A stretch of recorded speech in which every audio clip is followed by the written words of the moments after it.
Nuclear reactor was 6 minutes from meltdown. For 3 weeks, its safety engineer knew the emergency cooling system could fail. He told no one. 2:13 in the morning, Lena Ortiz watched the reactor shut itself down exactly as designed. The chain reaction stopped. The heat did not. 6 minutes remained before the fuel began damaging the barriers that kept Marrow Creek alive. 40 feet beneath her, Nathan Cole stepped into the lower cooling gallery. He was walking toward the only manual valve that could force water back into the reactor. If he opened it, Lena would have to seal the containment door behind him. Nathan would not have time to return.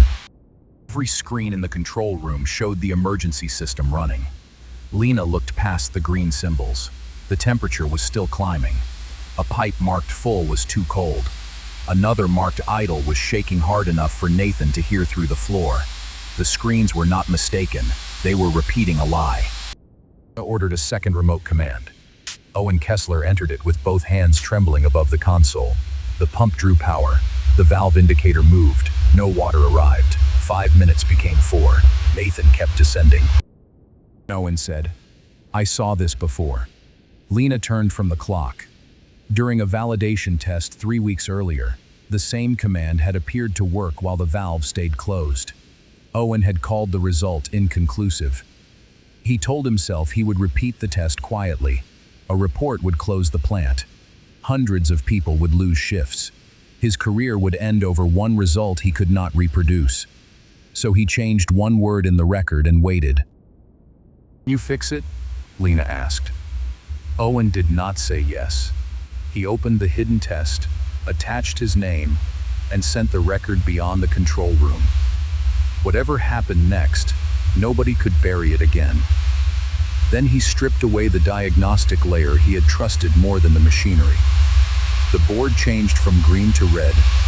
3 minutes, 12 seconds. Owen found one remaining path. An auxiliary pump that might slow the temperature long enough for Nathan to escape. Lena gave him 90 seconds. For 11 of them, the temperature stopped rising. Nathan reached the valve chamber and looked back at the open containment door.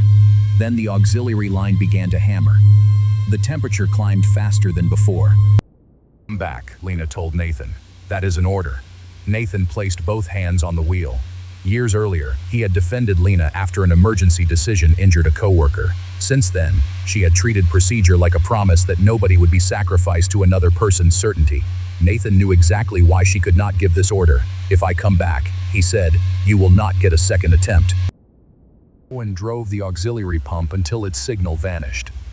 The 11 seconds it had bought disappeared from the clock. Pressure was building somewhere the instruments could finally see but could no longer control. 1 minute, 8 seconds. Owen stared at the evidence carrying his name. His confession could explain the disaster. It could not stop it. Nathan turned the wheel. Metal groaned through the gallery. The pipe kicked once, then again. Water moved. The temperature slowed. The containment door alarm demanded Lena's authorization. If she waited, the coming pressure wave could cross the open boundary and take the rest of the plant with it. If she pressed the seal, Nathan would die on the wrong side. 46 seconds. The first time that night, the alarms went silent. Over the radio, Nathan took one breath. "Seal it, Lena. Make this one count." Lena pressed her palm to the control. The containment door began to close. Nathan kept the valve moving while the steel barrier erased him from the control room camera. The door locked. His radio filled with static. Then the reactor temperature fell. Not enough to save Nathan, not enough to save the plant, but enough cooling reached the core to keep the largest containment barrier from failing. Owen whispered, "He did it." Hydrogen ignited 12 seconds later. The western reactor building disappeared behind a wall of steam, fire, and concrete dust. The pressure front crossed the river, shattered South Bank windows, and drove fire through 2 residential blocks.